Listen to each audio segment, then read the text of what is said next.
Welcome to the Dynasty Stock Market with DFK and Biggs. I am Biggs. Alex is DFK. We have two very, very special guests. I emphasize special with one of them. We got John Laub in the building, and then our special friend Chev over there, borrowing him from some other shows that we do, and our player profiler now news Friday live thing, which we still have yet to debut, but look for that this Friday. We are here to talk pre-combine rookies, and that's going to be fun. I have been A, out of state, B, out of commission, C, out of my brain for the last 3 weeks. So I'm in no position to host or lead or anything like that. So DFK is going to take over everything and guide us through. I'm still not over my cough that I got in Louisiana. I don't know. It was a rough. We're glad to have you back, man. We're glad to have you back. Big's been all over.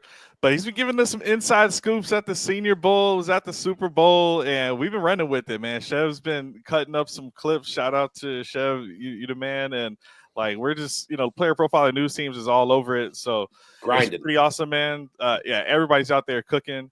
And we got John join us today, Jamie in the chat, so we're ready to roll. Jamie Pirog's here. Yeah, man. Hello, Jamie. We got a combine coming up next week, and we've been diving in deep. John Laub, he's been cooking. I saw Matthew Golden post with you and Matt Hicks earlier today, breaking that guy down. I'm a Texas guy, as you can see back there. So, yeah, man, love the content you're putting out and appreciate you jumping on. You can find John at Gridiron Skull 91. Is that right? That is correct. All right. Well, let's not waste too much time, man. I want to talk about some of these guys at the combine, and we're really looking at, for fantasy, not too many quarterbacks. So I kind of want to just kind of gloss over that real quick. Like, let's take a look at the quarterback position here. We've got on the left side, Jackson Dart was a name where Big saw him up close and personal at the Senior Bowl. Quinn Ewers, Dylan Gabriel, Will Howard, current champion. Riley Leonard went right up toe-to-toe against him. A lot of other good names here, Jalen Milroe. So I'm wondering, guys, who's got the most to gain from a good performance at the NFL Combine next weekend, 10 days from now on February 27th? That's a great question. Go ahead, John. Oh, I personally think it's Jackson Dart because there's some ambiguity about who is the third quarterback in the class. I think most people have it, Shador and Ward. You can put them in different orders. I personally have Jackson Dart second. He's my second-rated quarterback, but that is not the norm out there. I understand that he has some faults, and I've seen it on film. But there is a really high ceiling if this young man lands in the right spot and he has the coaching that allows him to use his skills and the talents. I say we all liked how Bo Nix developed in Denver, but he landed in a really good spot with Sean Payton. I think that's not talked about enough. Yes, I give Bo Nix credit. He did it. But you know what? Payton put him in a good position to succeed. And my model loves Jackson Dart. Mm-hmm. The model is silly. I don't think people understand how good he is with his legs. 1,541 career yards rushing. Now, he's not a Josh Allen, Lamar Jackson scrambler. I am not saying that. But can he get 400 to 500 yards a year with his legs? Can he score 4 to 5 touchdowns? Without question. And that is fantasy gold. I mean, that if you get that, it's gold. So I think Dart has the most to elevate himself to. And I think the interviews are going to be really important with Dart. Remember Gruden used to do the chalkboard? Oh, yeah. And who's the 49ers coach and Lions former coach who does it on NFL Network? Mariucci. I love those. If Dart goes in there and he can learn the language and understand the concepts quickly, and he passes the mental acumen, and I'm talking football. If he passes the football mental acumen, I think he ends up number 2 in the draft class. So I'm gonna go ahead and piggyback. I'm gonna throw this out there just because Chev knows exactly what I'm saying. Jackson Dart is my favorite quarterback in this class. If I was an NFL GM and I was looking for a quarterback, I would draft Jackson Dart before I drafted Shedeur Sanders or Cam Ward. There aren't a lot of people who agree with me. Analytical model is one thing that sets that apart. And you brought up the model. Now, it's not my own model. It's a model from our friend at Undroppables, FF Coder, and it has Jackson Dart ranked as the highest scoring quarterback in his model for this year, for 2025. In 2024, he would have been quarterback 3. Trevor Lawrence is the all-time winner of this model. And I'm not really a film guy. I'm more of an analytics guy.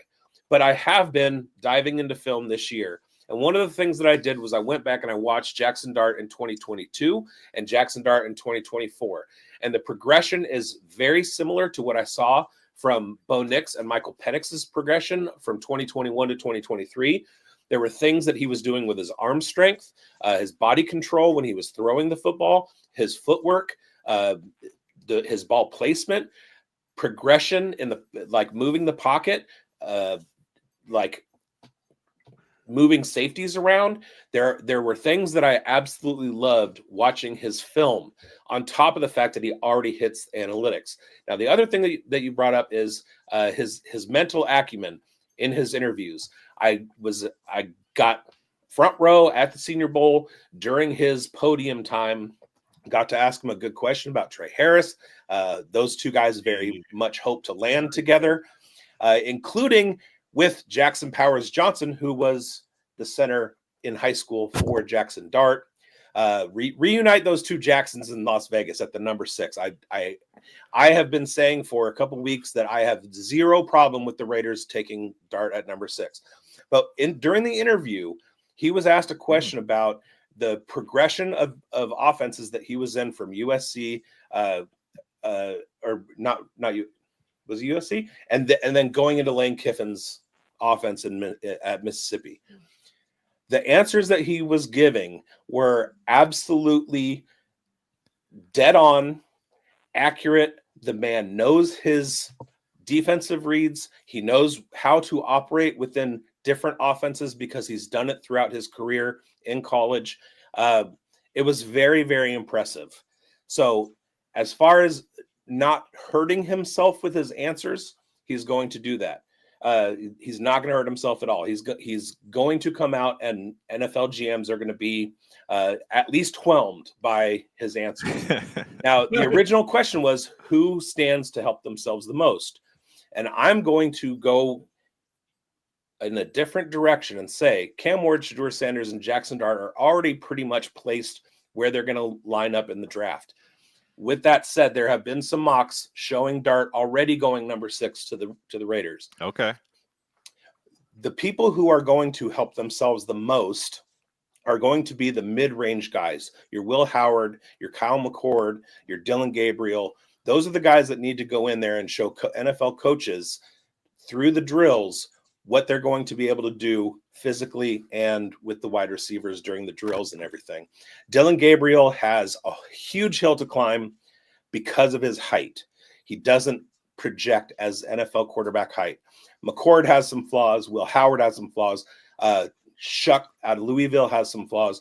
Those are the guys who are going to work themselves into the first round if they can, or into the top of the second round if they can.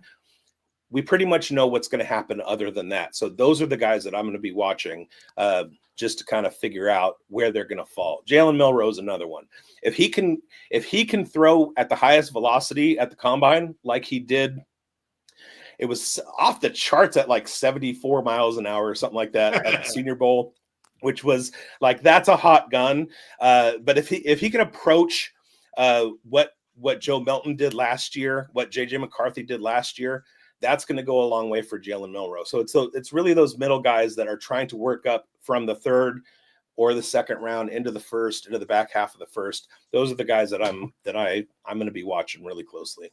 Yeah, I need to see how these guys do on the mental side. Like you said, with like Dylan Gabriel, this is a guy who's won more games than anybody, but the size is going to be a limiting factor. So if you want somebody to emerge or at least have a shot late, like a Brock Purdy type, then yeah, I could see it being Dylan Gabriel as a big riser. If he can really show some good measurables and test well, like on the interview side, I think that's the guy for me. That's a big riser. But Chev, for the quarterback spot, who's got the most to gain for you?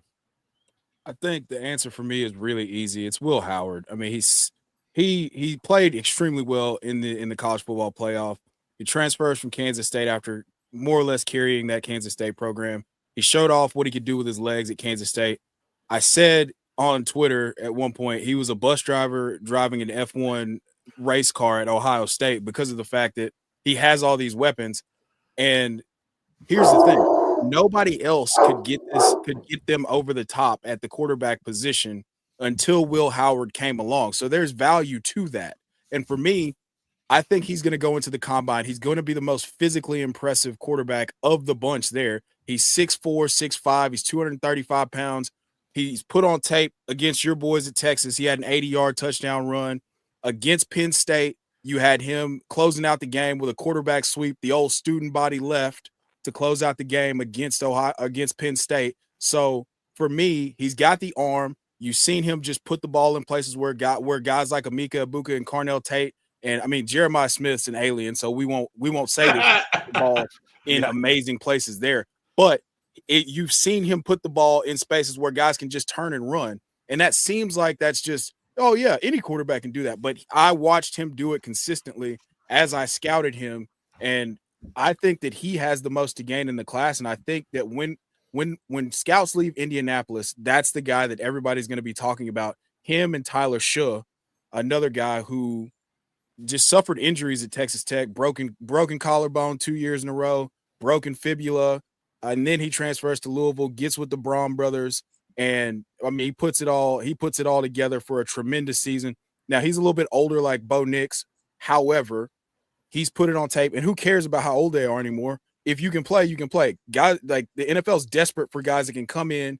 And one thing that I've started to pay attention to is how many collegiate snaps and how many starts you have. And so those guys, to me, have put the work in, understand, just like with Jackson Dart, understand what it takes to galvanize a locker room, even if it's not the scale of the NFL. You've been the leader for quite a bit of time. So those are the two guys for me. Tyler Shuh, I hope I'm saying that right. Shuck. Tyler Shuck and Will Howard. I think those are the two guys that I will be most excited to see raise their stock and profile at the combine. Right. I just want to say one quick thing about what Chev mentioned. People thought I've been crazy over the last 5 years because I have in my model games played. Mm-hmm. And I never had a share of Trey Lance. I never had a share of Anthony Richardson. And I've had tons of Bo Nix, tons of Jalen Hurts. And it is awesome to see people come on board the train, everyone. Yeah. Games played matter. I was going to know. Played. It's not the end all and be all. I understand. But if you don't think working through film, leading men, getting hit, overcome adversity, mental acumen, and experience all matters. And that I agree with you, Will Howard at 50 career starts. And I'll just say this and end it. My model likes Dylan Gabriel, 64 career starts. He's going to get a shot down the road in the NFL. That was my pick. I'm feeling even better now. So let's roll on to these tight ends. Well, a quick note on Dylan Gabriel. Okay. At the Senior Bowl during the practice sessions, he seemed to throw the best ball. He's got a great arm. His arm is, he finds lanes like Drew Brees. Yeah. He does. There is Drew Brees in his game. Nice. Yep. So he was the most impressive with the arm to me, and it's just that 5'10". I mean, he's I like know he's They have looking a at Bryce they have a Young radar gun out profile. there. Did they have a radar gun out there? They did. That was what was hot. That showed Milrow at like 74 miles an hour, Okay. which would just it was That's silly. dubious at best. Okay, We'll okay. look So, for the I combine. need to number. check the zebra analytics. Yeah. Yeah. Yeah, Go ahead. Yeah. I thought there was a chip. There was a chip in the ball, and that's how they were measuring it. There Ah. wasn't like an actual radar gun, right? Right. Yeah, Chip. Yeah. So it's different than the way that they measured it, like, back in the day when they had Dak Prescott throwing against David Carr, and Yeah. one threw a 49, and David Carr just threw a laser beam at 60 something miles an hour. Yeah, it's a little different than that. So just for the record, write that right. down, Jamie. So tight ends. I mean, I like that question. Who's got the most to gain? I mean, we saw people actually have a massive gain in the Senior Bowl, and about a month later, they're gonna have another opportunity to keep that momentum going.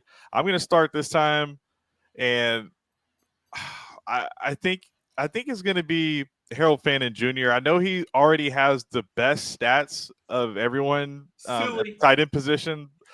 Super athletic.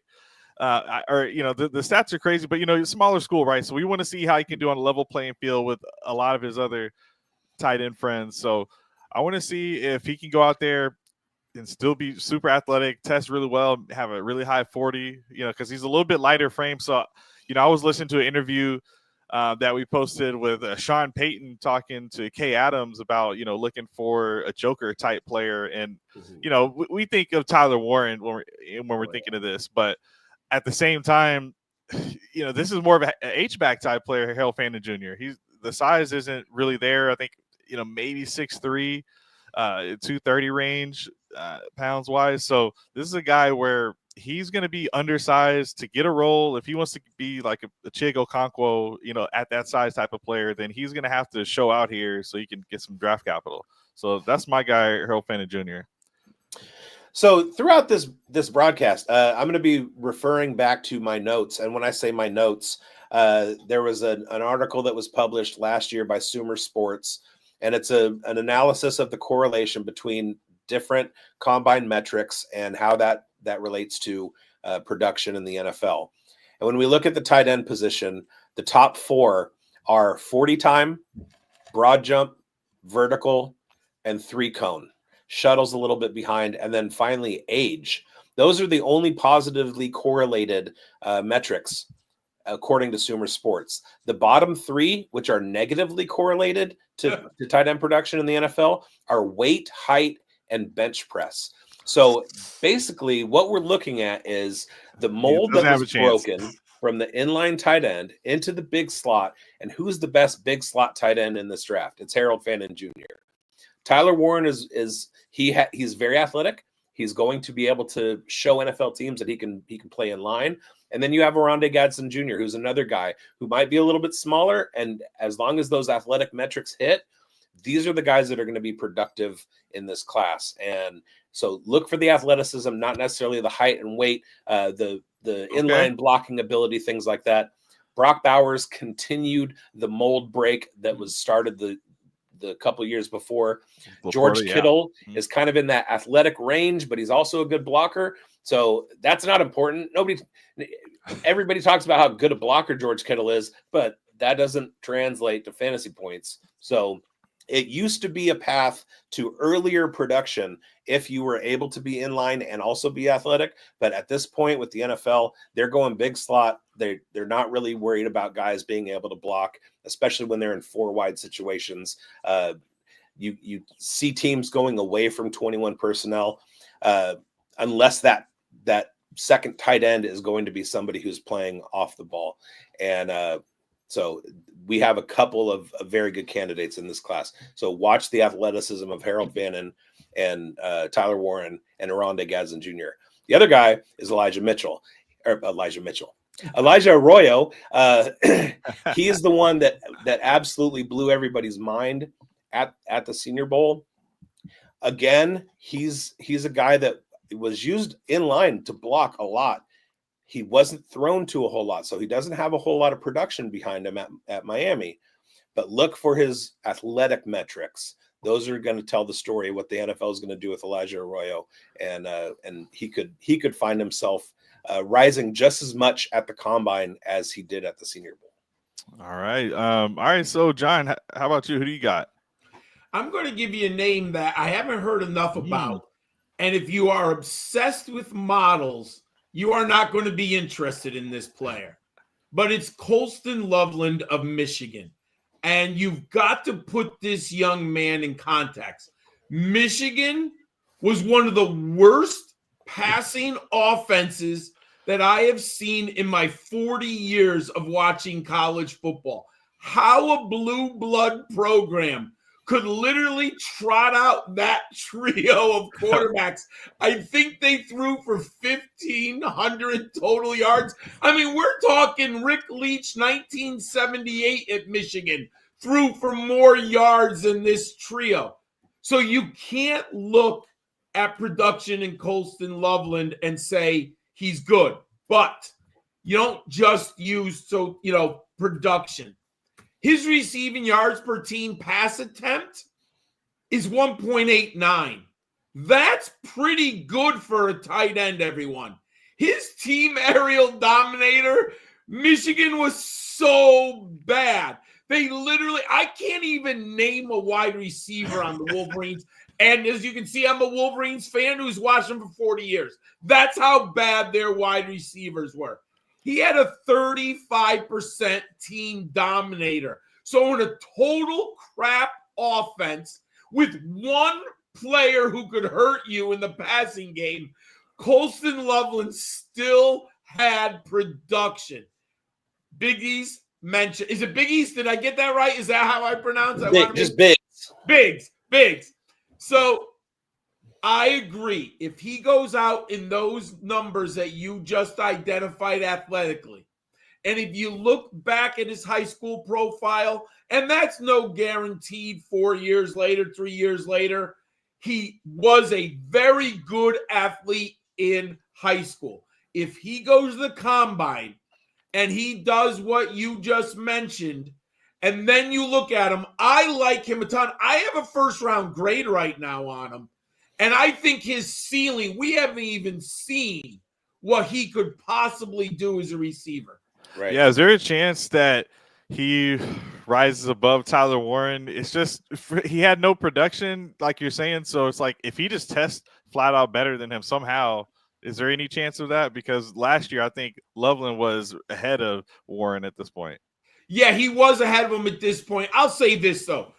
Penn State tight ends, they're going to go and he's going to be a freaky athlete. I mean, remember Mike Gesicki, Pat Fryer, Theo Johnson last year? Whatever they do in that Penn State athletic department with the way they get their young men ready for the combine. So I can't imagine Tyler Warren not being uber athletic. I guess there is a chance if somehow Colston Loveland was better. I just don't picture it being that way. But I think he's going to go in the first round in the back end. I think there's playoff teams who are going to really like Loveland, and they can take the luxury of a tight end there. I think he's going to go in the 32 picks. Yeah, John, the fantasy gamers, they're not fully sleeping on Colston Loveland, but I think he has a chance to actually rise in our rookie rankings, just where I see him go in overall, a lot of Chev's mocks. I feel like he's going like really back into the second, maybe middle of the second, but it's because we're playing in a lot of tight end premium ones, but there's going to be a lot where I think he's going to slept on until he balls out in the combine. Yes, I agree. I completely. What if he ended up in Kansas City? Like, I mean, they're just look. Don't you think they're looking for another tight end? And they have the luxury pick at the number 31. They could take one of these young men. All right, Chev, who do you got? Tight end, biggest to gain, most to gain. Well, we haven't spoken about Gunnar Helm at all. He came out of nowhere pretty much this year in college football, and he supplanted Ahmad Niblack. Niblack, how do you say it, Biggs? Amari Niblack. Amari Niblack.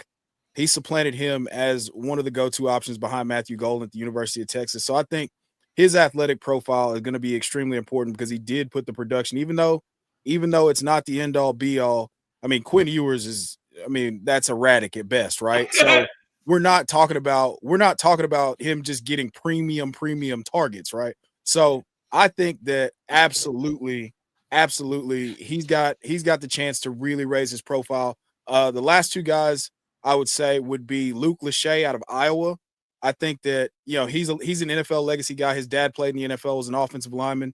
I think that he has a chance to raise his profile. You helmet scout, you talked about Penn State tight ends. Let's talk about Iowa tight ends. If we're helmet scouting and talking about what they put in the NFL. So Luke Lachey, he had some really impressive reps at the Shrine Bowl a few weeks ago. And then last but not least, Mason Taylor. Now, this is the NFL legacy kid of all legacy kids. And at one point or another, early in his career, they were touting him in Devy circles as the tight end one of this class. Now, that didn't quite pan out for reasons, he's just not – he doesn't have the athletic ceiling of a guy like Tyler Warren or Colston Loveland, which, by the way, excellent call. But I think that he has a chance to really raise his profile with, great measurables this week. At the Senior Bowl, he put on tape that he was dominating in the red zone and in one-on-ones. Biggs highlighted him a couple of times as a guy had a really strong day. And that wasn't just Biggs. That was across the Twitterverse. Hopefully I'll be able to be there next year in person to see. But yeah, if I had to go, I'd go Gunnar Helm and then the two legacy guys, Luke Lachey and excuse me. And Mason Taylor. Sorry. One number that I love with Gunnar Helm, and I like his film, he had a 78% catch rate. And as you mentioned with Quinn Ewers throwing the football, that's a really impressive number. Him and Elijah Arroyo had the highest catch rate in this class. So I do like Gunnar Helm a lot. I think he's a second-round pick. Yeah. I mean, it was really impressive. It's not, I won't say it's Jason Witten-esque in how he just finds ways to get open, but he finds a way to get between the defender and the ball and maintain possession of the ball. So I that's an undervalued trait in my opinion. So he's more of a traditional guy. He's not going to be an athletic freak, but I think if he puts positive measurables like sub 4.7, 32, 33-inch vertical, and he's still around 250, 255 pounds, I think we're really going to see teams really get excited about Gunnar Helm. I love it, fellas. All right, we made it through the tight end position, quarterbacks, and I'm gonna hope we can get through the rest of these, but let's jump into these receivers, okay? All right, so looks like we got Biggs back as well, but we're gonna jump into these wide receivers. We've got a lot of guys I think could be stock up because the way I see it right now, we're asking ourselves who's maybe wide receiver 4 through 10. How does that order shake out? For me, I'm a big Emeka Egbuka number 2 guy. I like the size of Ted. That's spicy. So I'm taking Ted at 1. Luther Burden, I like the athleticism. I think that they're working with the backup quarterback. He's had good years, so I'm thinking he's my 3. But after that, I mean, I've been loving some of the tips I've been getting from Biggs, from the Senior Bowl, and everyone over there. Some guys I really need to pay attention to. But let's take a look at this one more time. Is there anyone here you guys think is a big riser? And let me start with Chev on this one. I know there's some guys here that you've been a fan of. It's a big list, but anyone here you want to point out that has the biggest ability to just take a big jump after the Senior Bowl? I mean, excuse me. Yeah. There's two of my favorite guys. One of them. We share one in Trey Harris. Yeah. We absolutely share one in Trey Harris. I mean, 5 yards per route run versus man in 2024. That broke the record for the model of at least 200 routes run for wide receivers. I love Trey Harris, full stop. He gets me bricked up in the cement aisle. I absolutely love Trey Harris. And the second guy would be Jaden Higgins. Now, before the Senior Bowl, I was writing on Player Profiler about how I think Jaden Higgins is one of the steals of the draft because he's being regarded as just this contested catch guy.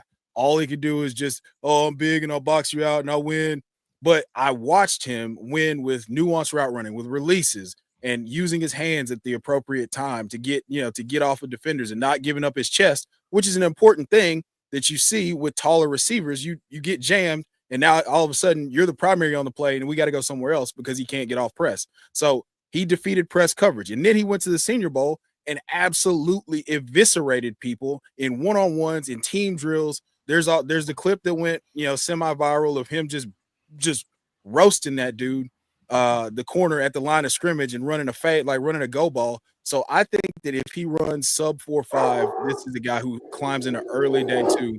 I think if he does that and posts like a 35, 36 inch vertical, he could sneak into round 1. But it might be pie in the sky talk. He just does it all for me. I get really, really excited about him. I think I have him at my wide receiver 6. I have to go back and check my rankings, but I think I've got him as the wide receiver 6 or 7 in this class. So yeah, Trey Harris and Jaden Higgins are my 2 guys.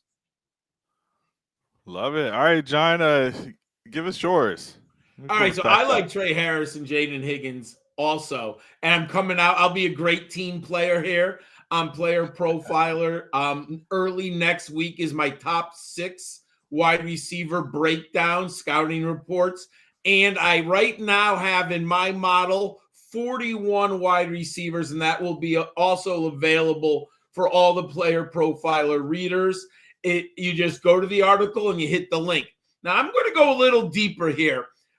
I like Kyle Williams out of Washington State.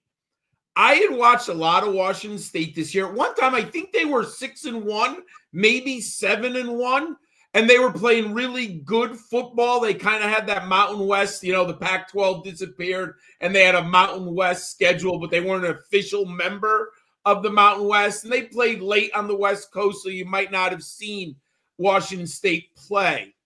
And then I put Kyle Williams into my model.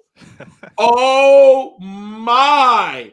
I went back and watched 3 more games of tape because I liked him in my notes and I liked him in my first pass. But my model started having bright, shiny lights say, open up your mind, open up your mind. So just let me give you some of the things that I really like in my model for wide receivers. Team aerial dominator, Kyle Williams, 33%. That's a very healthy, meaty number. Receiving yards per team pass attempt, my baseline is 2.5. This is a pretty sticky stat. Kyle Williams had 3.01. That is one of the top 5 in this draft class. His catch percentage, 71%. And my friends, context. The advantage of loving college football. Context matters when you look at catch percentage. I was really impressed with Gunnar Helm when you think about having Quinn Ewers throw the football. My friends, John Mateer, while he's a dynamic athlete with his legs, he is no pinpoint passer for the Washington Cougars. So when you have a 71% catch rate for Kyle Williams, oh my God, that's really impressive. Yards per reception, 14.6, 5'10", 182 pounds. I have a 3rd round grade on him. I like him a ton. I have a feeling that there's going to be an organization that really likes him also. I expect him to go on day 2, if not early day 3. Fantastic. And I've got up your is this the article you were talking about? Yeah. So that's the Ricky running Deep back Dive. one. And then the wide receivers are coming out early next week. All right, guys, go check that out. The Ricky Deep Dive by John Laub. And guys, before we give Big's breakdown, let's get a word on some other things that can help you guys out this season. Hey, what if I told you there was a Dynasty app where you could get player lifetime values, evaluate trades, including draft picks out to 2028, compare the advanced metrics of 2 players, look up the sentiment, buy, sell, hold on players? Well, there is a mobile app that has all of that and more called the Dynasty Dominator, and it's $5 in the App Store on Google Play. This is my gift to you, the most affordable Dynasty League domination app available today. And if you already have it, the 2025 class is ready to download. Let's go! Let's go. Let's Get it. Go. Get it Let's now, go. baby. Let's Uh, go. Sweet. You're gonna Get want it to now. You're Do it. gonna want to use promo code BOOTH BOOTH. Use it. Get it. All right. I'm Biggs, remiss how you feeling? because I had a complete like system shutdown, and so I had to step out for a second, and No, I you're good, didn't man. get We a kept it rolling. chance to shout out John for his shout out of San Francisco Giants pitching legend Rick Leach. Oh yeah, baby. I mean, he only pitched for the Giants for a year, but I am here for any Giants reference. All right, so there's one guy that I'm going to throw out for you guys, and Chev knows this. I have a weak spot for Arkansas Razorbacks wide receivers. I'm talking about Isaac Don't do it. Tesla. Don't do it. Don't do it. Don't do it, Biggs. I like. We both love him so much. Please don't do it to him. Just do the other guy that I know you want to do. No, I'm talking about Isaac Tesla. All right, Okay. that right column there. So Isaac Tesla was a JUCO transfer. He did wind up playing 2 years at Arkansas. He was one of the guys that nobody really knew at the Senior Bowl that he did some things, and he did some things during the game, which is, I mean, that's the least of it, but he did perform when he was on the field. So just a couple of things. Arkansas hasn't really had the greatest of quarterback luck the last couple of years. Taylor Green, KJ Jefferson, they've been the guys with the ball. But Isaac Tesla, who's 6'4", 217, he's a big body guy, runs in the 4.5, 4.5 range. So we'll see how that shakes out at the combine. But it's really his hands that are phenomenal. And you're looking at a guy who has a 112 quarterback rating when targeted. Now, that's obviously not the best in class, but when you start talking about models and you start talking about your production for quarterbacks, you want to be at least 110 or above. The best in the class is going to be in the 120 to 130 QBR. I think Trey Harris is the leader this year, but Isaac Tesla is up there, and nobody's seen him coming. So this is a guy that when you go into your rookie draft, he's going to be somebody who can maybe mirror a Mike Williams type production, speed down the field, contested catches on the boundaries, maybe come out of nowhere and put together a 60 or 70 catch season with some good red zone and end zone targeting. He could be an absolute steal in your 4th and 5th rounds. So watch for his athleticism at the combine because he's big. We know that big doesn't actually equal production in the NFL. You can be a smaller guy at wide receiver and still perform. The other guy that is going to make or break his NFL draft is Jack Besh from TCU. Everybody wants to see this guy because of the Senior Bowl story. He's from Lafayette, Louisiana. The New Orleans Saints have taken the Senior Bowl game MVP in the draft the last 2 years in a row. So if they grab a Jack Besh, that'll make it 3 years in a row. And he's a local guy to Louisiana. It would be a great landing spot for him. And he's going to be the story of the combine the way that he was the story of the Senior Bowl. So if he can perform athletically, he's going to rise up a lot of draft boards, like shoot up a lot of draft boards, because everybody loves a good story. I want to say something about Tesla because All my right. model really kind of awoke me to him, and I had to go back because, like you said, he was a transfer in. So if you look at just raw numbers, you might not see him. And it's not like they had the most prolific passing game. Taylor Green is a nice athletic quarterback, but again, his ball placement isn't excellent. You mentioned his hands. With let's just say a below average thrower, he had a 74% catch rate. I mean, that's really impressive. And I do like when these two data points are in sync. Yards per reception and ADOT according to PFF. 14.5 yards per reception and an ADOT of 14.3. So he's running deeper routes down the field. They're connecting with them. And anyone who's watched Taylor Green, he's not throwing like tight spirals right into your hands, right? So you have some really nice numbers here with Tesla, and if he shows us the NFL athleticism, I agree with you, but I've got to see more at the combine. It's going to be more of his lateral movement. Again, checking my notes, wide receiver combine information and production correlation. We're looking at a good vertical, strengthen the bench, but it's really the shuttle, broad jump, and 3-cone that are more important than your 40 and your size. So look for him with his vertical, his shuttle, and his vertical is going to probably be pretty good. He's a jumper, and then the broad jump and 3-cone also. I can't wait to see him. I'm going to call it right now. I'm planting a flag that first 3 seasons, Isaac Tesla is going to outproduce Treylon Burks. Well, I don't know if that's hard or not. I don't think the numbers are good for Burks, but I got to look again. That's a hot take, Big. So appreciate it, man. All right, so I'm gonna keep us rolling. I'm gonna keep a little homer pick. I'm gonna go Isaiah Bond. He'll be my biggest riser. It's a guy who got his job taken.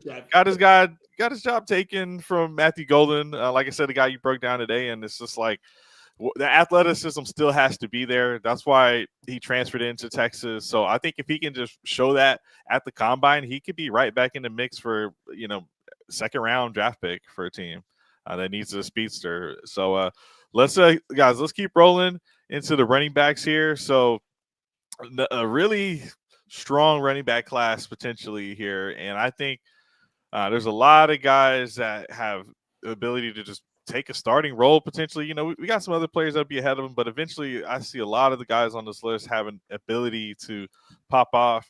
And I'm John, on your list here, on your article, first name Marion Hampton, Ashton Genty, but he's not going to be a big, huge riser. I think Hampton's a guy that we already think is in potential for RB2. My guy, I think it could be the biggest riser is Caleb Johnson.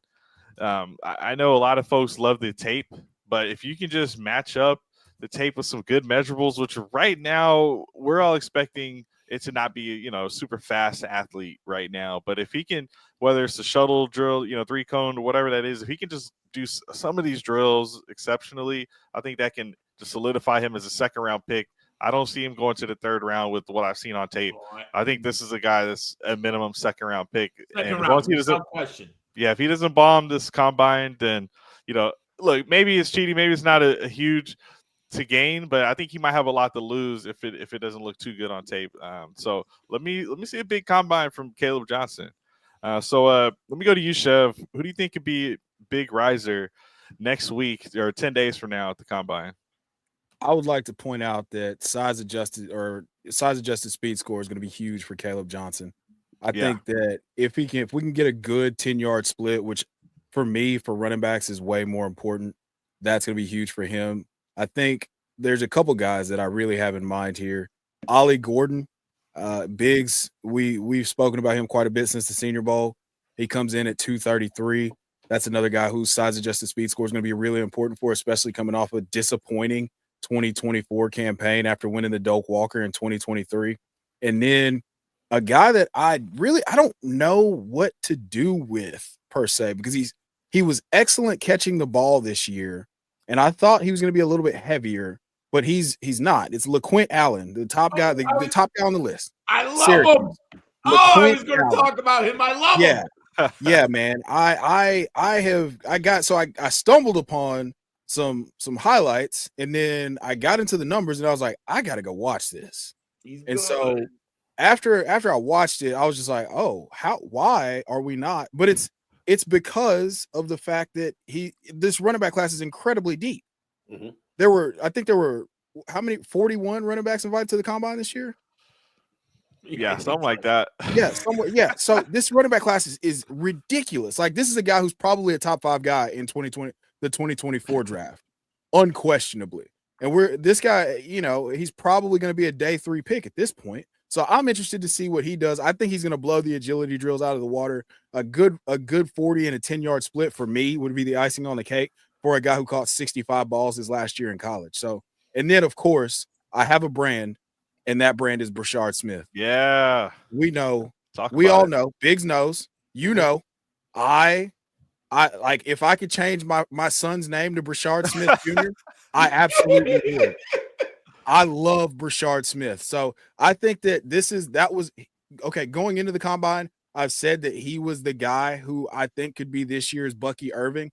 If he tests the way that his film looks, there's zero chance that is going to happen because he's going to get much better draft capital. So yeah, those are my guys. LaQuint Allen, Ollie Gordon, Brashard Smith, because that is my adopted son. So Player Profiler has Brashard Smith currently at RB23. This is inaccurate. Someone's got to do some work here, guys. I'm sorry, but is that behind Donovan Edwards? I don't think so. Wait, is that among rookie running backs? This is all rookie running backs. So this is early. This is early, guys. This is a slap in my face. Updated before the Senior Bowl, so we'll get on it, guys. Don't worry, we got plenty of time. But yeah, gotta move some of these guys up here. So all right, Biggs, let me get you here. How you feeling about the running back spot? Who you looking forward to seeing, and who's got an opportunity to really help their draft stock come April? So the two big names for me are Trevor Etienne and Dylan Sampson. Now, Dylan Sampson is going to be the youngest running back in this class, and we know that age correlates to NFL production at running back better than any other metric. Size is another one, and that's the other thing that Dylan Sampson doesn't have. So he's the youngest guy in the class, but he's also one of the smallest. Yeah. But he is going to be the fastest. I almost guarantee that Dylan Sampson is going to run the fastest 40 time at the NFL Combine. This is putting him into a small Devon Achane, Jahmyr Gibbs, I said it right that time, level of speed at the size that he is. So the way that the NFL is evolving, the fact that this class is so huge, at least 20 deep of guys who could start on an NFL field as early as September of this year, age kind of like working itself out in the age of COVID with guys staying longer, Travion Henderson, Quinshon Judkins, that kind of thing. Dylan Sampson he's still coming out as an early declare running back. That's important. Speed is going to be another one. We are going to see a lot more of two-back sets or two-back kind of strategy. We are looking at the dawn of the age of the no bell cow. Right? We have Derrick Henry. He's on his way out. Saquon Barkley, great year. We are losing the guys who are going to be the singular running back bell cow in an offense, and we're going to see a whole lot more. It's a copycat league, so we're going to see a whole lot more situations where you have Jalen Wright and Devon Achane, you've got David Montgomery and Jahmyr Gibbs, you have all of these combined backfields, and Dylan Sampson is going to be one of the at the forefront of that. The other thing is that Trevor Etienne has the bloodlines. Obviously, his brother Travis out of Jacksonville, super fantastic running back out of Clemson, came out. We thought he was going to have a pretty stellar career, and he got hurt immediately. Trevor, a little bit of a different path. He was a portal guy going to Georgia. I hate to see guys transfer. I want to see them with their team for 3 years and then go to the NFL. But he did make the transition from Florida to Georgia. I can't believe the Gators fans were too happy about that. But he's also another guy who's very, very young, but he has an incredible ability in the pass game. I watched him do reps at the Senior Bowl. He was making body control, twisting catches in the air, great hands, and he has a route tree. He had a route tree at Georgia, similar to what we saw from James Cook and Zamir White. Trevor Etienne played that James Cook role, and he's going to make an impact in the NFL. So we want to see, we got to combine that age, and we want to see that speed there, and then a lot of the agility scores. Etienne is a little bit bigger than Dylan Sampson. That's going to help him a lot, but those are the two guys that I'm going to be focused on for the Combine. All right, and John, so we got a question. When's the running back rookie deep dive part 2 coming out? I'm doing wide receivers part 1 now. then tight ends, and then I go back to the part 2 on the running back. So probably about 3 weeks, maybe 4. Depends on, how just my own work too outside, but soon. Of course, yeah. But soon.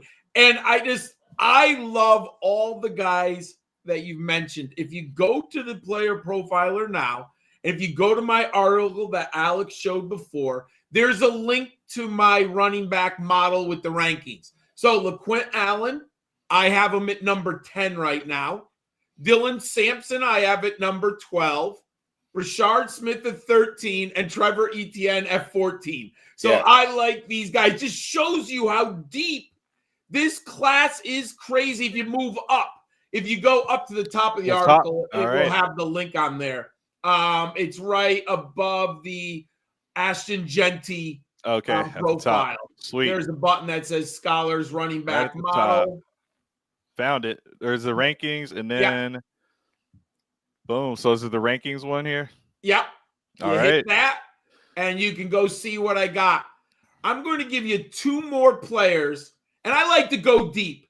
And we've mentioned it already today. Wait, does that not pop up? Oh, it here. Let me get it on a different browser. I got you. Okay, sorry. So I just want to make sure I had done everything right. I like to go deep, and I've never seen in my 12 years of writing profiles and analyzing, I've never seen this many great running backs. I like Brayshell Tootin of Virginia Tech. Yep. If you don't know much about the young man, he played at the FCS level. Then 2 years ago, he moved up to Virginia Tech, and he was one of the best undervalued college fantasy football running backs in the nation last summer. Now, he's 211 pounds, 5'11".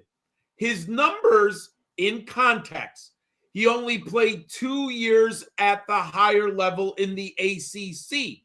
He had 50 receptions in 2 years. Mhm. And I like this. Yards after contact per attempt. He has a 4.40. The benchmark is 3.25. And I could not believe this. He had 34 runs this year, over 10 plus yards. He's more explosive than you think. His BMI is 29.4. I wish it was in the 30, but I call it the margin of error. I'm not going to worry about 0.6, right? Maybe he shows up 2 pounds heavier, 1 inch shorter. So he's in that range for BMI. The tape is impressive, folks. Virginia Tech, their offense, he basically was the offense for the Hokies the last 2 years. I think he's going to go in the 4th round. I really like Tootin a lot. It just shows you how deep. Hey, maybe he's a 5th. I have a 4th round grade. He might go in the 5th round just because of the depth of this class. Now, a player I haven't heard enough about, but I always defer to the SEC. In 40 years of watching football, I could argue the SEC has the most running backs historically who transitioned to the NFL. Maybe the Big Ten, but I do think the SEC in general has been better. And I should do stats someday. I should do that. That's what maybe I'll do this summer. I should go over the last 40 years, see how many Big Ten and SEC running backs made it in the NFL. Anyways, no one's talking about Jarquez Hunter. And it's just because of the depth of, look at Chev. I got him awake. Man, Jarquez Hunter. I couldn't believe this when I put it in the numbers. 5'9", 212. Holy crap. His BMI is 31.3. That is hallelujah. And then his yards per carry is 6.3. I'm like, oh my God. Then you watch 68 career receptions, and he's a good receiver. I have what I call the Najee Harris benchmark. He's not Najee Harris, but he's not just a dump-off guy. He's a good receiver. You can employ him down the field. And yards after contact, 4.08 And my favorite stat by him, 42 runs this year of over 10 yards. I think he led the SEC in rushing, if I'm correct, right? Does anyone know? I think he led the SEC in rushing. I can't believe no one's talking about him, but it's simply because it is so deep this year's draft class. I can't wait to see his 3-cone time and his 20-yard shuttle. If those are off the hook for his size and his BMI, oh baby, I'm all in. He looks athletic on tape. I do question his vision. I don't think he has great vision. I think he can adjust, but there's so many other things that I like about this young man, and no one's talking about him. There is one channel that is talking about him, that has been talking about him, and that's Player Profiler. Oh, okay. Because I posted my interview of him at the Senior Bowl. Hey, he was a good shout kid. out to Biggs. Biggs. I mean, I- the model is impressive, and like he's a good player when you watch the tape. Yeah. Hey. I did want to address a couple things. Number one, you brought up Bashal Tutin, and going to the Senior Bowl, he was number one on my running backs to watch list because his size and everything is very intriguing. He did come in at just under 5'9", but he still has that 211 pounds. So that's totally fine. Like you said, the 29.4 BMI, it could go to 30 if he eats enough. I made the statement about Dylan Sampson running the fastest running back time at the combine, or the fastest running back 40 at the combine. Jamie asked, faster than Arian Smith? No, but Arian Smith is a wide receiver. And then he also said, what about Tutin? Isn't he faster than Sampson? There is a possibility that he could clock faster than Sampson. The thing is that Tutin was injured. So he was, and this was one of my concerns in day one of the practice sessions. And I know Jamie knows this. I was kind of taken aback by Tutin's effort level. It didn't look like he was, there are guys who look violent when they get their rep. They're pushing their feet into the ground. You're seeing maximal effort, and that was not the case with Tutin. And I was like, oh, that's kind of disappointing. So day two, I saw a little bit of an improvement, but I was talking to a guy who had been talking to Tutin's agent, and Tutin was running at the Senior Bowl at about 80%. Now, 80% at the end of January, beginning of February versus the end of February, I don't know if it's going to be enough ramp-up time for Tutin to run the 40. I would not be surprised at all if he does not run the 40. That tends to be kind of the highlight time to put out there for running backs. And I don't think that if he's not, I think that if he's not 100%, he doesn't want to put on tape. Maybe he'll wait till a Virginia Tech Pro Day, something like that. Now, it sounds like a pro day is up his avenue from the way you're discussing it. Now, I did have a question for you, John. I was disappointed because this is another guy who's dealing with an injury. He's not going to be at the combine. He was invited to the Senior Bowl and to the East-West Shrine Bowl. He did not participate in either because of an FCS injury in the playoffs. Where do you stand on Lan Larison? I've got to see athletic ability. I mean, I've heard good things about him, but it's hard to translate in my model. I mean, I can do it with G5 guys because I know the level of competition when you transfer competing, guy from the Sun Belt isn't the same as playing in the SEC competition, right? That's so fair. When you mention a player like him, I'm going to really rely on the athletic comps. I like the film, but he might not have, he might not have played against an NFL linebacker, right? So, it's very hard until I get athletic numbers. He's one of the guys who I call on my watch list. Right. If he goes out there and shows me the athleticism, then I'm more willing to consider him. But I can't compare it because I need apples to apples. Biggs. I don't see him on this list. So somehow you ended up sneaking Lan Larison onto another show. So that means we got to wrap it up, guys. I really appreciate you coming on, John. Let the people know where they can find you. Hey, All of my written stuff is at Player Profiler. I'm a full-time teacher, so I come about and I want to do the best work I can. So, it takes me a while to come out with each piece. Right now, quarterbacks and the running backs are up there, but you can hit the link to my model to see how I rank the top players. Wide receivers are coming out next week, followed by the tight ends. And, of course, there's a bunch more after that. And then you had mentioned it, Alex. Thanks a lot for the shout-out. Rookie Big Board on YouTube. And right now we have 6 players that we've highlighted. We got 2 more coming out. We do 4 every week until we reach 32 or 36 prospects. But those are all free on YouTube. Awesome, man. And thank you, Jamie, and everybody who was in the chat. This was definitely a fun episode. We'll have to have you on, John, maybe sometime after the combine, maybe in April, right before the draft or something like that. But you can find Biggs on X at BigBonedFFB. I'm at Dynasty FK, and we'll see you guys next time. Hey, stock up for everybody watching this show, and I'm excited next week to see what happens at the combine. So we'll be back, and we'll catch you guys in the next one.